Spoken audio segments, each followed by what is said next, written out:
tudo bem? Professor Danuzio, estamos aqui em mais uma aula. Nós vamos falar sobre grandezas físicas. Na ciência, de forma geral, as grandezas físicas, elas são as propriedades mensuráveis de um fenômeno, corpo ou substância, certo? Vamos falar dessas grandezas de uma maneira bem simples, para que todos possam estar compreendendo. Em todos os setores, todas as aulas, seja ela qual for. Como é que eu vou resolver um exercício se eu não tenho uma explicação, né? Por mais simples que seja. Então, gente, fica difícil, né? Nós estamos aqui dando uma assistência maior a vocês. Então, eu vou procurar falar das grandezas físicas o mais simples possível e compreensível, para que a gente possa entender e compreender. Ok? Aqui nós temos as grandezas físicas, as escalares e as vetoriais, certo? As escalares ela usa o valor numérico, mais uma unidade de medida. Aqui nós temos aqui o tempo, a massa, a temperatura, área e energia. Na vetorial, além de trabalhar com o valor numérico da unidade de medida, trabalha muito no vetorial a direção e o sentido, certo? Usamos na vetorial bastante setas, para a direita, para a esquerda, para cima, para baixo, ok? Grandezas escalares, né? Confira algumas formas como essas grandezas podem ser expressas, né? Como nós podemos falar, como nós podemos escrever. Às vezes nós podemos até saber escrever, mas não sabe falar, ou então vice-versa, né? Fala, mas não sabe escrever. Aqui nós temos as grandezas de tempo, comprimento, massa, corrente elétrica, intensidade luminosa, a quantidade de matéria e o tempo, que é representado aqui pelas unidades e os símbolos. O símbolo da temperatura é o K, né? Que a unidade é o Kelvin. Vamos ficar atento. Se a gente pedir na prova, fazer uma tabelazinha dessa para você só ir preenchendo, você já sabe. O tempo a gente é o segundo, né? Que é o S. E por aí adiante. Bem simples. Já fiz esse slide que é justamente para que você tenha noção como escreve e como lê. Nós vamos ver aqui 25 graus Celsius, né? Você prestando atenção como é que se escreve 25 graus Celsius.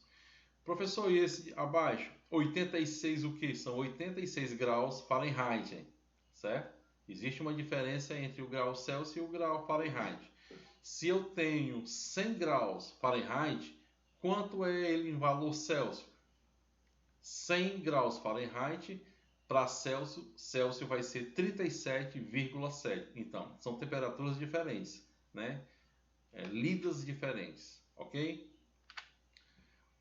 Aqui nós temos aqui a grandeza escalar, que ela é representada por uma intensidade ou módulo e a unidade de medida.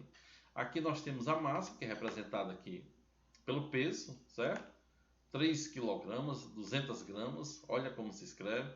A temperatura, como já falei, nós temos aqui em Celsius e em Fahrenheit, já expliquei a diferença, né, das duas. E o volume é em metros cúbicos e em litro, ok? Uma grandeza vetorial ela é representada por intensidade ou módulo. A unidade de medida por uma direção e um sentido. Como foi vista, a grandeza vetorial nós vamos usar muitos símbolos, vamos usar muito setas, certo? Aqui nós temos a velocidade, a aceleração e o deslocamento. E isso são constantes na grandeza vetorial. Cuidado, gente, olha, cuidado aqui na direção e sentido. São coisas diferentes. Diferente como, professor? A direção, pronto, a minha direção, eu posso ir para a esquerda, eu posso ir para a direita. Na minha direção, pode ser horizontal e pode ser vertical. Norte, sul, leste, oeste. Isso chama-se direção. E o sentido é aquela orientação do móvel, para onde está sendo deslocado, né? O sentido já é aquela orientação do móvel. Vamos unir os dois, a direção e o sentido. Quando a gente une os dois, nós podemos determinar a posição de qualquer objeto ou corpo. Eu pegando a direção e o sentido, eu posso identificar onde qualquer objeto está ou ele possa ir. Positivo? E nós temos aqui o que é um vetor, né? Aqui nós temos setas, né? Que ela está indicando a seta para a direita. Nós temos aqui, toda direção apresenta dois sentidos, né? Nós temos uma direção, ou tu vai para a esquerda ou tu vai para a direita. E a direção da reta suporte, né? Nós temos aqui tamanho das flechas, né? A direção. Geralmente a seta ela tem a diferença na ponta, diferença do para onde a direção está apontando, certo? Nós temos um lado, um sentido, ou direita ou esquerda.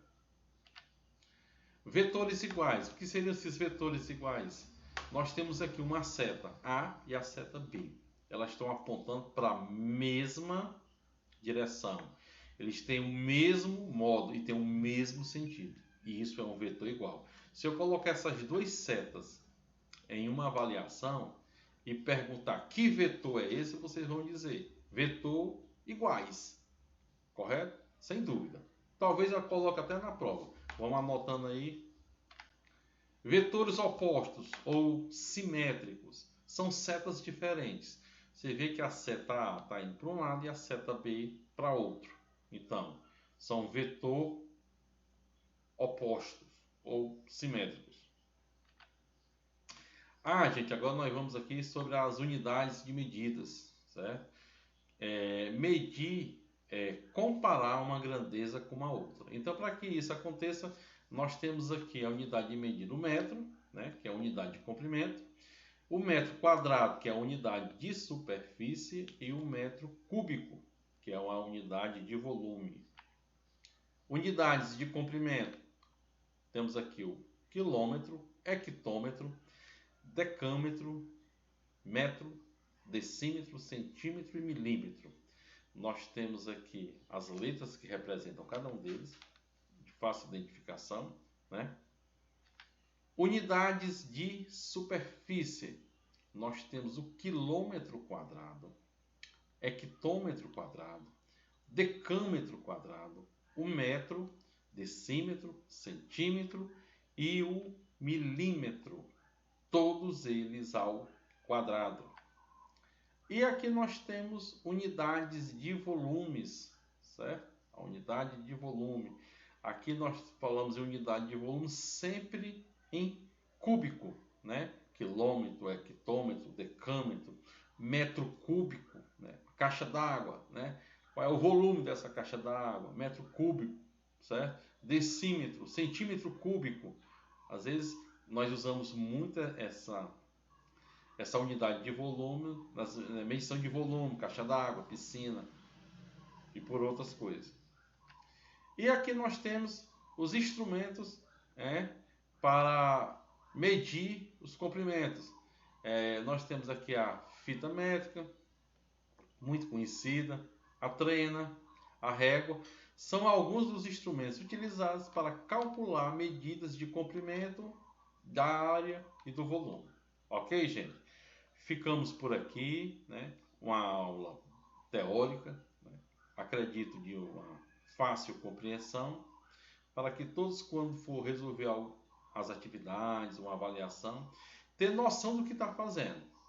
Que é impossível você resolver um exercício sem antes ter uma aula, no mínimo teórica. Ok, gente? Ok, obrigado e até a próxima.